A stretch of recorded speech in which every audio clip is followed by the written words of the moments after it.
Hello everyone, my self doctor Hiral. मैं आप सभी का मेरी यूट्यूब चैनल खंडेलवाला आयुर्वेद में स्वागत करती हूँ। फ्रेंड्स, आज हम इस वीडियो में देखेंगे पंचकर्म क्या है, उसे कब करवाना चाहिए, उसको करने की शास्त्रोक्त विधि क्या है और उसमें कौन सी सावधानियाँ बरती जाती हैं। पंचकर्म एक आयुर्वेदिक चिकित्सा पद्धति है, यह सब जानते हैं, पर इसको किस लिए किया जाता है उसको हम डिटेल में जानें अगर, तो मैं ये बताना चाहूँगी कि जो आयुर्वेद शास्त्र है उसमें त्रिदोष का बहुत महत्व है। त्रिदोष यानी कि वात, पित्त और कफ। जब हमारे बॉडी में वात, पित्त, कफ यह तीनों दोष मात्रा से अधिक बढ़ जाते हैं तब डिसीज़ क्रिएट होता है, यानी कि रोग का कारण बनते हैं। और जब ये सम मात्रा में रहते हैं तो हेल्थ यानी कि स्वास्थ्य प्रदान करते हैं और इंसान को हेल्दी रखते हैं।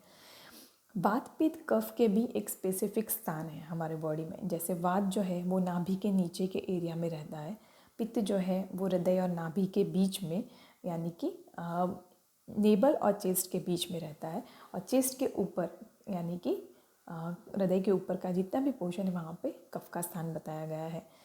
तो यह तीनों स्थान के अनुसार जिस दोष की वृद्धि या क्षय होता है उसके अकॉर्डिंग ट्रीटमेंट की जाती है। आयुर्वेदिक चिकित्सा पद्धति यह दो तरह की होती है, जिसमें है शमन चिकित्सा और शोधन चिकित्सा। अब आपको क्वेश्चन होगा कि शमन चिकित्सा है क्या और शोधन चिकित्सा है क्या। तो सबसे पहले जब पेशेंट आता है ओपीडी में तो रोग या बीमारी जब कम मात्रा में होती है, जब ये जो वात, पित्त, कफ है जैसे मैंने स्थान बताए उसी स्थान में अगर बढ़े हुए होते हैं, अपने अपने स्थान में स्वस्थान में बढ़े हुए होते हैं, तब शमन चिकित्सा की जाती है। उनको सम मात्रा में रहते हैं तब स्वास्थ्य प्रदान करते हैं, जैसे मैंने बताया। तो इनका सम मात्रा में रहना बहुत आवश्यक है हेल्दी रहने के लिए।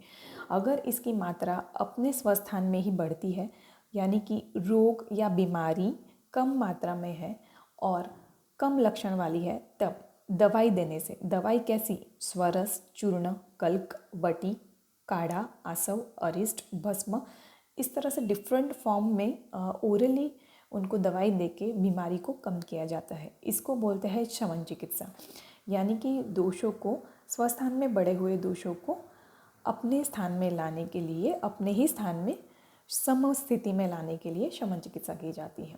बट काफ़ी बार ऐसा देखा जाता है कि ये जो दोष होते हैं वो अत्यधिक मात्रा में बढ़ जाते हैं। शरीर में जब अत्यधिक मात्रा में दोष बढ़ जाते हैं तो ये जो रोग होता है या बीमारी होती है या बीमारी के जो लक्षण होते हैं वह दवाई लेने के बाद भी शांत नहीं होते हैं। जब दवाई लेने के बाद भी रोग शांत नहीं होता है या फिर वह रोग बार बार रिकरेंट, यानी कि दवाई लेने के बाद, शमन चिकित्सा के बाद अगर रोगी ठीक हो सकता है, पर कई बार क्या होता है शमन चिकित्सा के बाद भी वह रोग पथ्य पालन नहीं करने की वजह से या शारीरिक वीकनेस या कमज़ोरी की वजह से भी रोग बढ़ जाता है, यानी कि बार बार रिकरेंट देखने को मिलता है। तो ऐसी स्थिति में शोधन चिकित्सा का यानी कि पंचकर्म का सहारा लेना पड़ता है। तो पंचकर्म कब किया जाता है? क्या बीमार है तभी किया जाता है? नहीं। अभी की जो लाइफस्टाइल है उसमें बहुत सारे लाइफस्टाइल डिसऑर्डर्स देखने को मिलते हैं, बिकॉज हमारी जो लाइफस्टाइल है अभी की, जिसमें दिनचर्या, रात्रिचर्या, ऋतुचर्या किसी का भी फॉलो लोग नहीं करते हैं, उस वजह से बहुत सारे लोगों को आजकल घर घर में हाइपरटेंशन, डायबिटीज़ और थायराइड, पीसीओडी, ओबेसिटी बहुत सारी मात्रा में हर एक के घर में देखने को मिलती है। तो ये सारे जो लाइफस्टाइल डिसऑर्डर्स हैं उससे बचने के लिए हर एक को सिर्फ बीमारी हुई तब नहीं, यानी कि दोष अत्यधिक मात्रा में बढ़ गए तब पंचकर्म कराना चाहिए, ये बताया मैंने। पर यहाँ पे तो ऑलरेडी दोष लाइफस्टाइल की वजह से बढ़े हुए ही रहते हैं, तो ऐसी कंडीशन में पंचकर्म कराना बहुत आवश्यक हो जाता है। तो लाइफस्टाइल डिसऑर्डर्स के लिए जैसे मैंने बताया।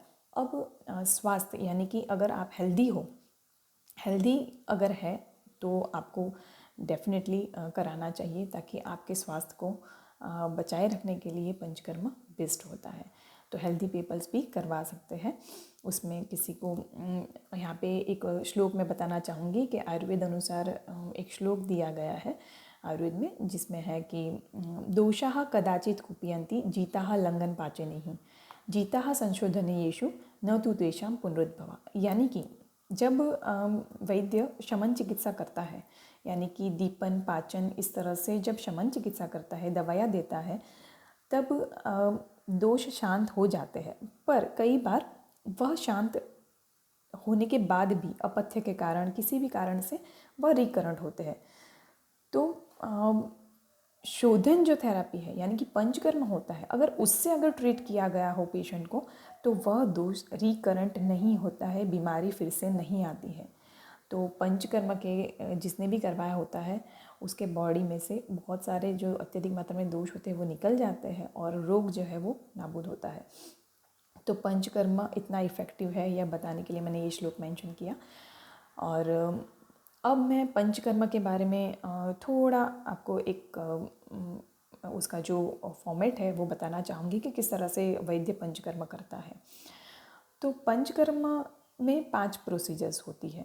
आपको ये तो पता चला कि 5 प्रोसीजर्स ऑफ सेट है, जैसे कि वमन, विरेचन, नश्य, रक्तमोक्षण और बस्ती। इस तरह से 5 प्रोसीजर्स, अलग अलग प्रोसीजर्स हैं। तो ये जो पंचकर्म है, उसके पहले भी कुछ कर्म किए जाते हैं और उसके बाद भी कर्म किए जाते हैं। तो इसको 3 पार्ट्स में डिवाइड किया गया है होल प्रोसीजर्स को, जिसको बोलते हैं पूर्व कर्म, प्रधान कर्म और पश्चात कर्म। प्रधान कर्म यानी कि पंचकर्म। इसके लिए मैं छोटा सा एग्जांपल दूंगी यहाँ पे कि जिससे आपको जल्दी से समझ में आ जाए। जैसे कि ऑपरेशन करता है, पेशेंट को करवाना होता है जब, तो डॉक्टर प्री ऑपरेटिव प्रोसीजर्स बताते हैं उसको कि जैसे कि लैब में जाओ, टेस्ट करवाओ, या आज ऑपरेशन है तो फिर उसके लिए कल से कैसा डाइट लेना, कैसे फॉलो करना, वो सब बताते हैं आपको। तो उसको प्री ऑपरेटिव प्रोसीजर्स बोलते हैं। ऑपरेशन के दिन ऑपरेशन होता है, and then post operative procedures, यानी कि ड्रेसिंग करना, एंटीबायोटिक्स, उसके रिलेटेड दवाइयाँ लेना, वो सारी दवाई आपको डॉक्टर्स लिख के देते हैं। तो उसी तरह से जो हमारा प्रधान कर्म, पंचकर्म यानी प्रधान कर्म यानी कि मेन ऑपरेशन होता है वो, और उसके लिए प्री ऑपरेटिव प्रोसीजर्स होती है, उसकी तैयारियां करनी पड़ती है, तो उसको बोलते हैं पूर्व कर्म। तो पूर्व कर्म में पंचकर्म के पहले क्या क्या तैयारी करते हैं, तो उसमें आता है दीपन पाचन, यानी दीपन पाचन औषधियाँ दे के दीपन पाचन करवाते हैं रोगी का।